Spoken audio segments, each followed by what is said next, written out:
birthday. Today is your birthday, 77 young. Oh, I'm just glad to be here, man. Just great to be here. Privado, we want to welcome all of you to the 54th edition of the BF Goodrich Tires Score Baja 500.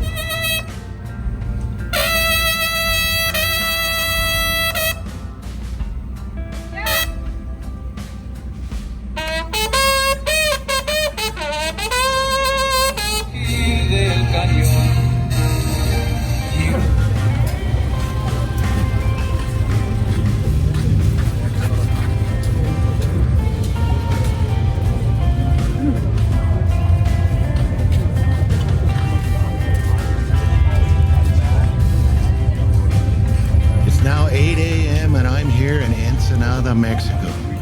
We are at the start of the Baja 500. At 9 a.m. the trophy trucks will start to take off. Most all other vehicles and motorcycles have already left, some as early as 3 a.m. The t-shirt vendors are all set up, as is the food vendors. People are starting to arrive for the 9 a.m. takeoff. Anthems played, introductions made, drivers going over last-minute plans, teams organizing chase groups, all for this year's race. Competitors come from all over the world, including the United States, New Zealand, and Italy. And more than 350 entrants are expected to start this year's race. This year's race is an example of all that Baja California has to offer. Included in the course are high-speed dirt trails, plus sandy, rocky, and natural terrain. There promises to be more than a few Baja washes, canyons, combined with stretches along the seashore. Trophy trucks have now won 25 overalls in the Baja 500 in the last 29 years. This year was no exception. Veteran Rob McCracken, it's his turn to hold up the trophy.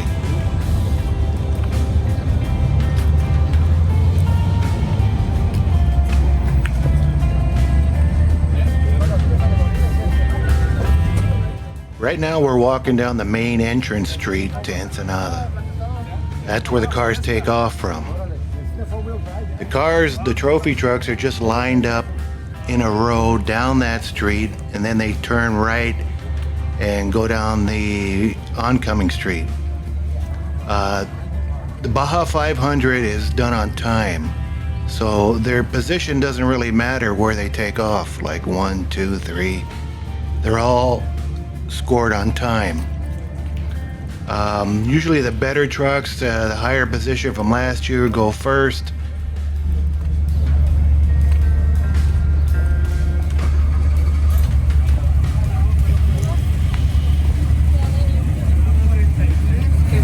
This race being 500 miles means it'll start and end in Ensenada. It'll go through the streets first of the city, not very much. Then it'll go down the gully, which is a wash.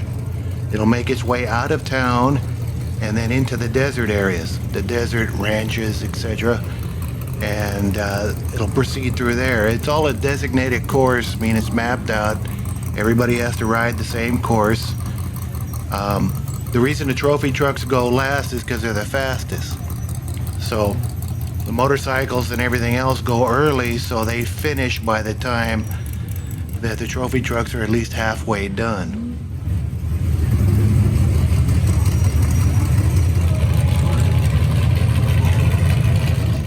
Every team has what they call as a chase team.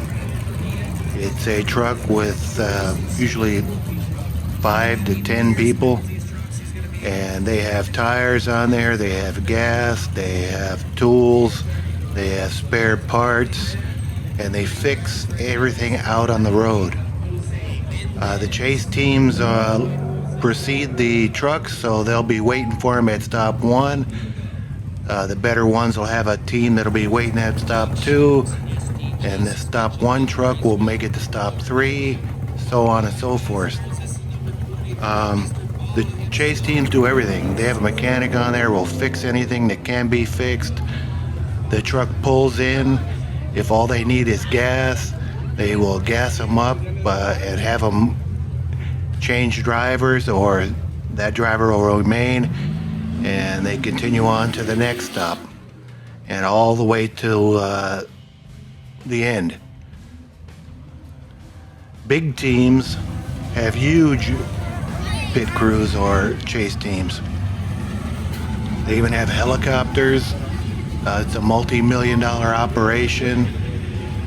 You got to remember that the amount of money that the drivers win, the teams make on these, is nothing compared to what they output.